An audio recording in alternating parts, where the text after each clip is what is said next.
শুভ সকাল বন্ধুরা, রাধে রাধে। আশা করছি সবাই অনেক ভালো আছো। আমরাও মোটামুটি ভালোই আছি। তো সকাল সকাল দেখো বেরিয়ে পড়েছি।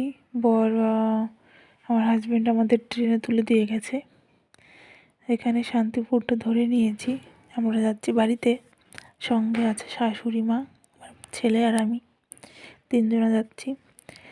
তো দেখো প্রথমে ট্রেনেতে অনেক ভিড় ছিল, ঠিকঠাক করে জায়গা পাইনি। তাও প্রথমে একটা জায়গায় ওনাদের বসিয়ে দিয়েছিলাম। তারপর আমি একটা জায়গা পেয়ে গেছিলাম।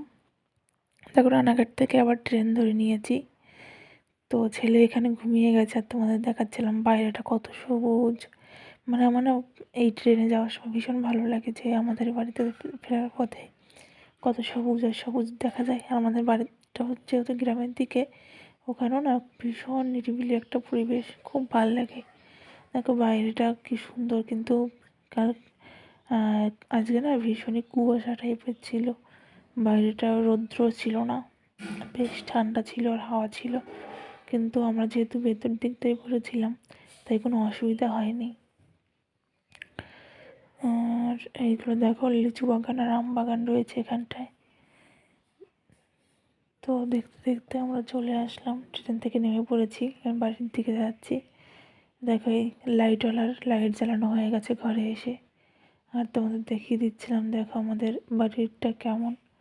ওর পেছনের দিকে যে ঘরটা ওটা আমাদের, আর সামনে যেগুলো আমার কাকাদের। আমার বাবারা চার ভাই 3 বোন। ঠিক আছে, দেখো আরেকজন র্যাকেট নিয়ে খেলছে, আর একবার লাইট বন্ধ করছে, একবার লাইট জ্বালাচ্ছে। ওর এটা ভীষণ পছন্দের কাজ। লাট করবে আর এগুলো করবে। আর পাখাটা আমি রিমোট দিয়ে বন্ধ করে রেখেছি, নাহলে একেতেই এত ঠান্ডা, তারপরে আবার পাখা ছেড়ে দিচ্ছিল। ভীষণই খারাপ অবস্থা। ওর তো ঠান্ডা ফান্ডা করে কিনা কী জানি বাবু। এখানে বেশ ঠান্ডা আছে, আমাদের বাড়ি থেকে এখানে ঠান্ডাটা বেশি আরও, যেহেতু গ্রামের দিকে। এটাই করছে। আর বাড়িতে আসলে আমার একদিকে ভালোও লাগে, একদিকে কষ্টও লাগে, যেহেতু বাড়িতে একা থাকে। ওর রান্না বান্না করে খাওয়া, ঠাকুর পুজো করা, সব করতেও খুব ভীষণই কষ্ট হয়। এরপরে তো ছেলেকে ছেড়ে এখন থাকতেও ভীষণ কষ্টই হয়। এটাই একদিকে বাড়িতে আসার আনন্দও কাজ করে, আরেকদিকে বরকে একা রেখে আসবো সেটাও কাজ করে। দেখো এবার ও তো আর সবসময় ছুটি পায় না, যেহেতু বিয়ে বাড়ি গেল সেখানে একদিন ছুটি নিয়েছিল, তাই এখন আর ছুটিটা পায়নি। হয়তো আমাদের নিতে আসবে। তো দেখো ছোটো ভাই এসছে, ছোটো কাকার ছেলে, ওর সঙ্গে আমার ছেলে খেলছিল। ভীষণই আনন্দ পায় ও, মামা আছে, মামার সঙ্গে খেলতে পারে। আর মা না নিচে ওকে বিছানা করে দিয়েছিল খেলার জন্য। আর এখানে মা দেখো মাটির উনুনে চলে এসেছে পিঠে করতে রাত্রিবেলা। যেহেতু এখানে লাইট নেই তাই উনি টর্চ দিয়েই পিঠে করছে।